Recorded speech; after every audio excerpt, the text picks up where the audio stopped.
আমরা এখন আছি তাঁতীবাজার মোড়ে। আপনারা অনেকেই বলতেছেন যে ভাই ঘড়ির পাইকারি মার্কেটটা কই, অ্যাডজাস্ট লোকেশনটা দেন। ভাই আপনাদের ঘড়ির পাইকারি মার্কেট কোন জায়গায় সেটাই লোকেশন দিব আপনাদের এই ভিডিওতে। সম্পূর্ণ ভিডিওটা দেখেন, কোন জায়গা থেকে আসলে ভালো হবে, কোন জায়গায় নামলে ভালো হবে, সম্পূর্ণ ভিডিও আপনাদের দিব। সর্বপ্রথম আপনাদের আসতে হবে পাটুয়াতলি। আমরা এখন আছি পাটুয়াতলি। আপনাদের ফার্স্টে পাটুয়াতলি আসতে হলে যে কোনো জায়গা থেকে আসবেন সরাসরি সদরঘাট, ওইখান থেকে রিক্সা নিয়ে চলে আসবেন পাটুয়াতলি। বললেই হবে যে ভাই পাটুয়াতলি ঘড়ির মার্কেট। এখানে আসলে কিন্তু আপনি ঘড়ির দোকান অ্যাভেলেবেল পেয়ে যাবেন, আশেপাশে সবই ঘড়ির দোকান। এখানে যদিও এখন 7:30টার মতো বাজে, এই জন্য মার্কেট বন্ধ, আমরা একটু তাড়াতাড়ি চলে আসছি। সব এখানে সব যত পাইকারি মার্কেট আছে ঘড়ির, এইখানেই সব ঘড়ির পাইকারি মার্কেট। আপনারা এখানে আসলেই কিন্তু ঘড়ির ঠিকানা, মানে ঘড়ির পাইকারি মার্কেট পেয়ে যাবেন।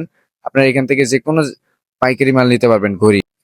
ভাই এখানে কিন্তু আমাদের কোনো কাজ নাই, কোনো কাজ নাই, শুধু আপনাদেরকে পাইকারি মার্কেটের ঠিকানা দেওয়ার জন্য আমরা সকাল সকাল চলে এসেছি পাটুয়াতলি, শুধু পাইকারি ঠিকানা দেওয়ার জন্য ঘড়ির। আপনারা চাইলে ঘড়িটা করতে পারেন, 5,000 টাকা হইলেই এটা শুরু করতে পারবেন অনায়াসে। 5,000 টাকা, 4,000 টাকা এর ভিতরেই করতে পারবেন। মোটামুটি ছোট্ট থেকে শুরু করলে আস্তে আস্তে আপনি মাল বাড়াইলেন, সেল যদি ভালো হয় সেক্ষেত্রে মাল আস্তে আস্তে বাড়াইলেন। শুধু আপনাদেরকে এই অ্যাডজাস্ট লোকেশনটা দেওয়ার জন্য আমরা চলে আসছি কিন্তু পাটুয়াতলি। তাছাড়া আমাদের এখানে কোনো কাজ নাই, কোনো কাজ নাই।